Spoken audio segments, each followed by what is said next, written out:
Hello and welcome again to another tactics session. We're doing the puzzle streak. We're going to try and get up to 50.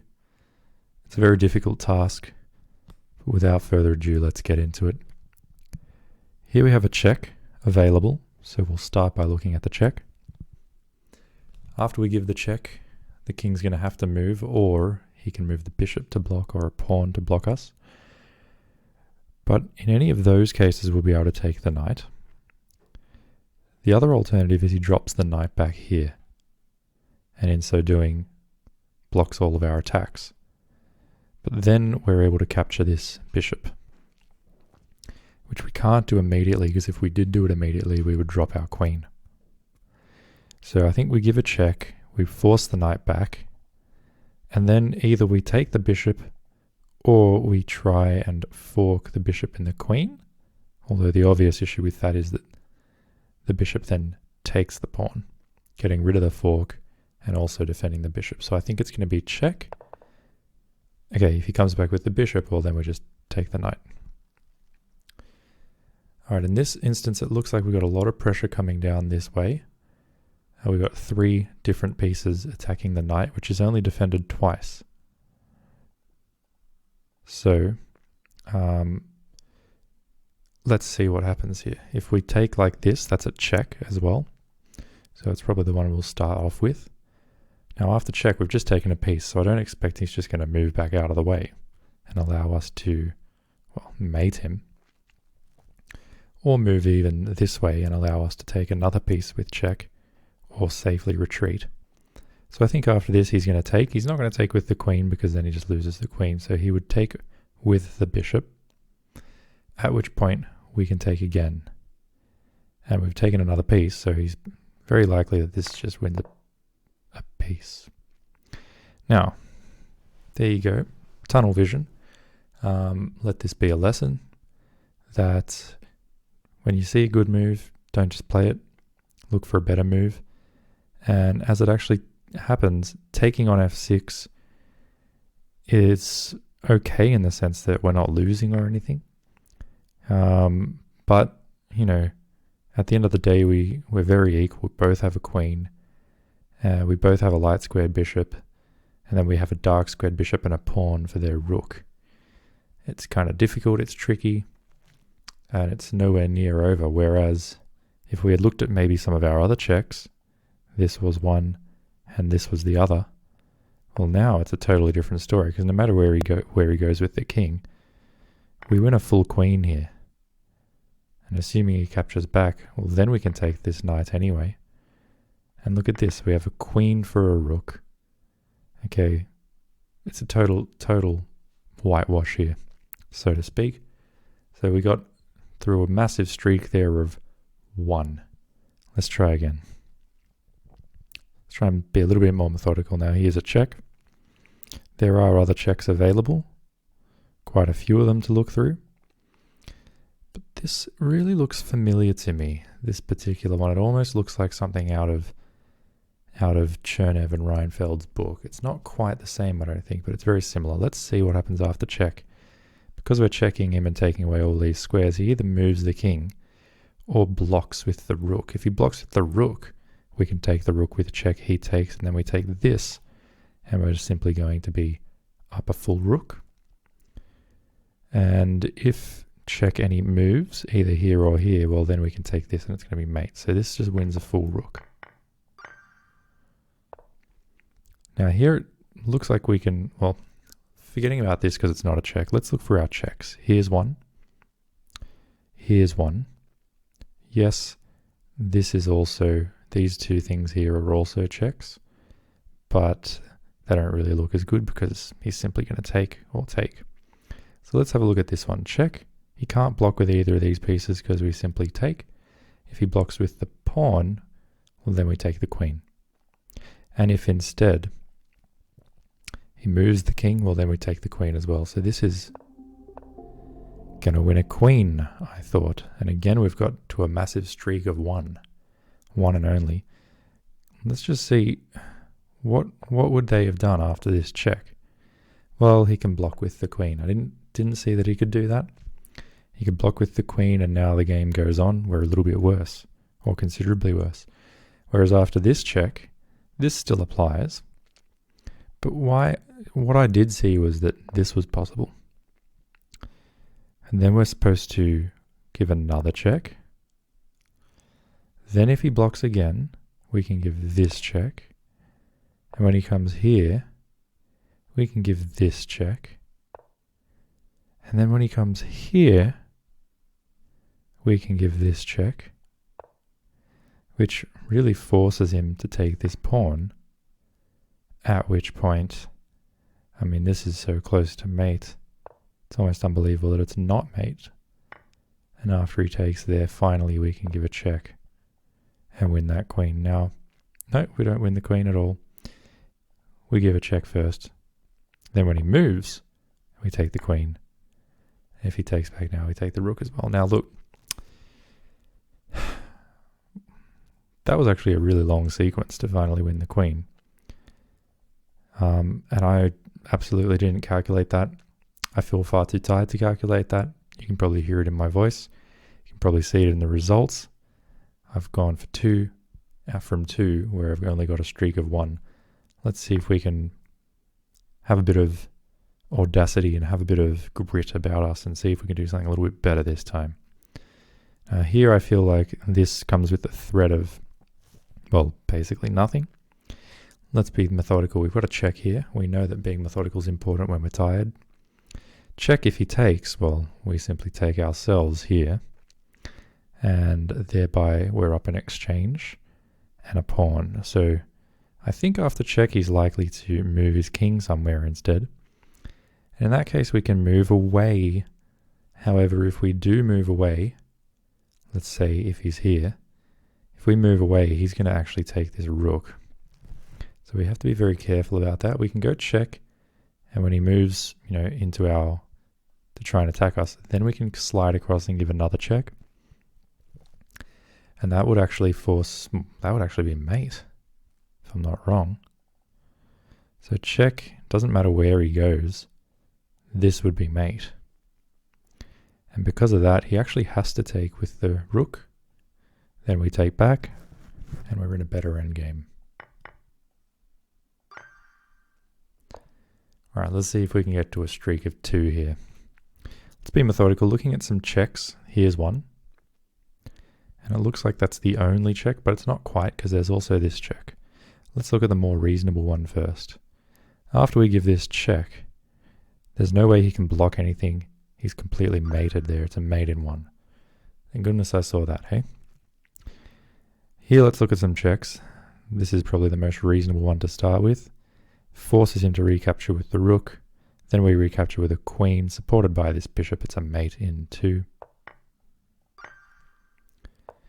Okay, here we've got a couple checks to look at. This is probably the most reasonable.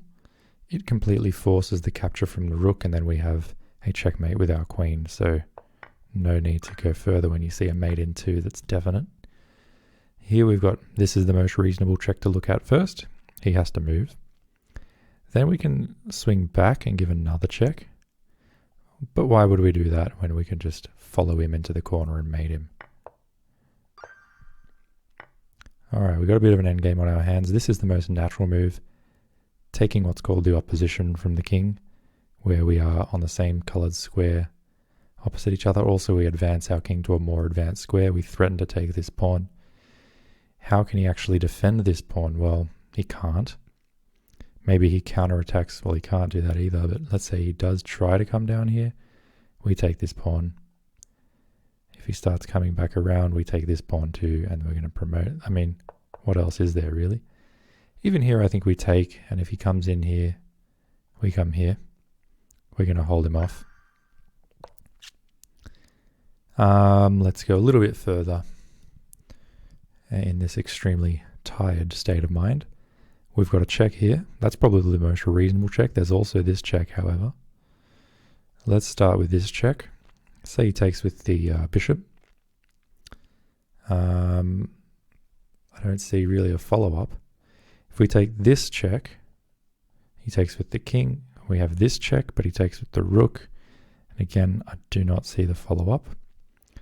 All right, I don't see any other checks in this position, so Now we have to look at captures. Well, we've already looked at both of these captures. They didn't really have a lot of promise. There is this capture as well, but after he takes with the queen, no promise there either. That leaves us with threats. What can we threaten? Well, we can threaten a move like this, pushing this pawn forward to attack the bishop. Let's say he takes the rook in response. Well, then we can play check. He has to move, and then we can take this rook ourselves. He can capture the rook back. Let's say he's moved his king here. Then we trade all these pieces, and in the end, we've got this bishop. And the question is it enough? Because he's probably going to want to play this move next. So if we move our bishop, then he pushes this, then our bishop can come here. He actually gets his queen. He's in time to get a queen, so we don't want to allow all those. So to go through that again, let's say e4, queen takes e7. If we go with pawn takes f3, check, king comes to f2, then let's say queen takes rook, check, queen takes queen, pawn takes queen, and then from that point he can just push straight away and he's going to win the game. So we can't allow that, but that doesn't mean we can't start with e4, queen takes e7, and then go queen takes on f3. Queen takes on f3, check. That king has to move. He doesn't want to move here because then we simply take here with check. So he probably, well, he can't come there because of that, but he'll come here. At which point we can actually bring our bishop here with check. That looks very promising enough to go for it. And I didn't consider what would happen if he sacrificed his rook, and the reason I didn't do that is because we would simply take. All right, that was a little bit difficult. Now, in this position, it almost looks like we have a mate in 2. Like, you know, if we play this check, which is one of the checks, so let's look at it. In fact, it's one of the only sensible checks. He actually has to come back with the king to one of these 3 squares. And then we can almost give a mate. In fact, we can give a mate because we can do it with this other rook there. Here we've got a check, and that's a nice little fork. It also uncovers an attack on the rook. So I think that's going to be nice. Even if he comes close to our rook, we take this, he takes our knight, we take that. So that's really nice. Okay, he's almost about to get a queen, but it's our move as white. What are we going to do? Let's look at some checks. We've got a couple of them. We've got quite a few of them to consider. Okay. Probably this is the most reasonable check. He takes, we take back, he gets a queen, we're screwed. Not much point in that. Check, he takes, I don't see much of a point in that. How did I forget that there's this check here? I didn't forget, but I overlooked. So we've got to be careful, look at all of our resources. After this check, he actually has to come here. So that's quite nice to observe. After he does go there, we've actually got a mate here with our rook. So it's just a simple mate in 2. Here we've been checked. We've got literally only 2 options. Take the bishop or not take the bishop. So this is kind of a different scenario because we're not looking at our checks, but we're going to look at what white can do to us after we take the bishop, since that's the most natural and aggressive move. I suppose the most aggressive response will be either this check or this check. Now, in either case, basically, we're probably going to come back to the square we're already on. I would think this is the more natural check to give. Okay, and then when we come back, he would bring the queen down and threaten mate here. But at that point, we can just put our queen in the way. If he takes, take, we then step forward and we're up a lot of material. So I don't think he can really justify that sacrifice. We step back, and here we can just give up the queen for his queen and a pawn, and life is fine. Now here it looks like we can simply take this. We don't have any checks available. After we take the rook, we're also attacking his queen, and if he takes our queen, we simply drop our rook back, like so. All right, in this position we've got this check. It's the only one I can see. He's going to be able to run out this way. We can give another check, at which point he can really only choose one of these 2 squares, since all these squares are taken. And at that point in time, when he chooses one of those 2 squares, we'll have this, and that will automatically check him again.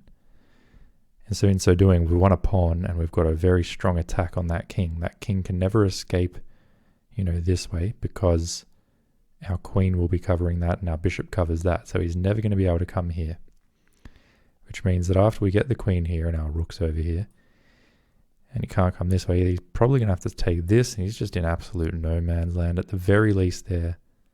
I don't know about check, but it's good enough to play. I know that's the lazy way of doing it, but it is good enough to play. Alright, here there's a check, there's a check. As I sometimes say, everywhere a check check. I should make shirts out of that saying. But let's have a look. This is the most reasonable check. Now, in that case, given all the things that our pieces are doing, he really only has this square available to him. And once he goes to that square, we then have this checking him again. And that looks like mate because everything is defended. Alright, here we got a couple of checks to look at. I don't know if I'm going to get to 50 today because I'm just simply too tired, but we've got to build that stamina up. So let's keep going. Here's a check. It's a nice fork. Practically forces him to take. We can take back, and then the choice is his of what he wants to do. Can we do anything else? Are there any other checks available? No, there's no other checks available. Absolutely no other checks available. One thing we could do is, since I don't see any great, follow-ups here, I guess after that there is also this check. But at the very least he can just drop his knight back, and I don't see what we've really gained in playing that way. Check, he takes, we take. Are we threatening to bring the rook over and give a check? Well, scarcely. So I don't think that's it. But what if we just take here as an alternate, since there's no other checks, there's captures. So once he captures back, then this check might make a lot of sense because we can actually win a bishop. So let's do that. Alright, here's a bit of an endgame scenario. Now, it's a couple of captures, there's absolutely no checks available. If we take this, he brings his king across, whereas if we take this, his king kind of can only come here. And then I guess we can keep pushing. And if he takes this pawn, we take. Okay, this actually is going to take me a bit of time to work out. So there's no checks. Let's look at the captures. Let's look at this capture first. If we play this capture, he can give a check. We've got to look at his checks first. But if he does that check, we simply take back. These pawns are connected. Although in that case, he starts pushing this pawn forward. We're within the square of that. Our king is within the square of that pawn, so no immediate danger there. So take, let's say check, we take, and he pushes. We can actually there probably just push our own pawn forward. He continues to push. Now we come here to stay within the square. If he pushes again, okay, we get over here. And let's say he takes this pawn, then we push our own pawn, and we're going to win. So I think that's fine. Take, if he checks, we take. We're not afraid of this. Take, let's say he takes here. Then we push. He wants to stay within the square, so let's say he comes here. Well, then we take this pawn. We push that again to get his king far away, and then we can come here. And we're going to win this pawn and this pawn. I think that looks really good. I really do think that looks good. Because we want to get this guy rolling to draw the king far away as possible. Whereas if we take with this pawn, he simply takes immediately. Our king's completely restricted. So I think this opens things up a lot more. So let's push this now. That was nice. Now here, let's look at checks. There are none. There are 0 checks available. There is this capture, but he simply takes back in one of several different ways. And I don't see a follow-up there. However, there is this, and this is a nice move because we're threatening the queen. If the queen moves, we can take the bishop. But the thing is, where does the queen move to? These diagonals are all taken. And there's no other square that maintains control of the bishop. In this scenario, things are looking pretty grim for this knight. So why don't we start by looking at the most reasonable check? That would be mate if it weren't for the bishop, which can take, but then this is almost mate, forces him back here, at which point we have this check, which he can come back, but if he simply comes back, we can take a rook. If he ever takes this bishop, we can take the other bishop.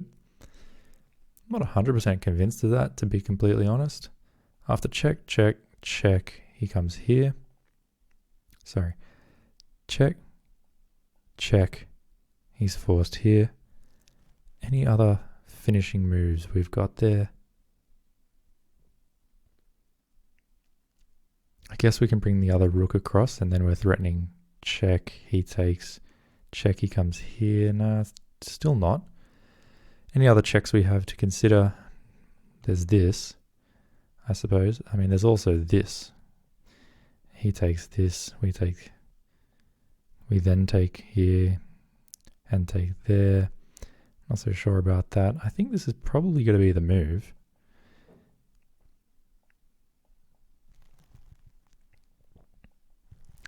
It's at the very least a draw for us. I guess we win a rook at the end of the line. So that might be why. Now here, this is just a free looking bishop to me. We can just simply take that, can we not? There's no checks to consider, so we're looking at captures, and that just looks like a free bishop. So I'll take it. Don't understand why that was even a question. Now in this case, we've got another endgame on our hands. These pawns, I think, are restricted by these pawns. If he comes here, we take. If he comes here, we can't take, but we can take with the king. So it's kind of, maybe we want to take this like that. That allows his king in, however. So I'm not too sure. I was thinking maybe something like this. That also allows the king in. Be that as it may. We could play a move like this, however. And that way, if he plays this, we simply take. This pawn's going nowhere, and this pawn can't play forward. So if we do a move like this, throw the ball back in his court. I mean, he's got a lot of ways that he can just waste moves. For instance, this would be a move he could play. Then, I don't know, I suppose we're going to take this pawn. But if we're going to take this pawn, why bother playing a move like this? Why not just take the pawn now, and in future we can play this move in one swoop, which seems like it should be more effective. So since there's no checks, let's look at this capture. King takes on c4. What's he got then? What's he got? I don't think there's much sense in just moving this. I think the most sensible move really is to advance his king towards my pawn here. If I want to defend that pawn, I have to come here, which is not bad because it frees up the path for my passed pawn. So let's say king takes c4, he plays king e5, we go king d3. Then what? For example, let's say he plays f5. I can take, he takes. I come here, and it looks like I'm going to be able to basically try and promote. So I think it can't really be bad. Okay, now as black, we've got a check here and here. This is the more reasonable one, because if we start like this, he simply takes, probably with the queen. And then what are we doing? So let's look at the more reasonable check. That king can't move anywhere, so it's going to have to be blocked. The check is going to have to be blocked, but there's no way to block it, including this, because we take. This pin is operative, so this pawn doesn't defend the square at all. We just take the queen with mate. We're up to 21 here. Now, let's look for checks. I don't see any checks here at all. What about captures? Well, here's one. Oh, here's another. Isn't it funny that it took me that long to see that the queen was actually hanging? So what happens if we take the queen? It's the most sensible move in this position. What sort of checks does our opponent have? Well, he would have taking the king, which is why, as long as it took me to realize I could take the queen, it took me even longer to realize I can't take the queen because I'm pinned, hilariously enough. So what if I take the pinning piece, however, which is another capture? So it's a very logical train of thought here. If I take this bishop, he can give a check. I simply come back though, and I've won a bishop. I'm attacking this. He can take the knight.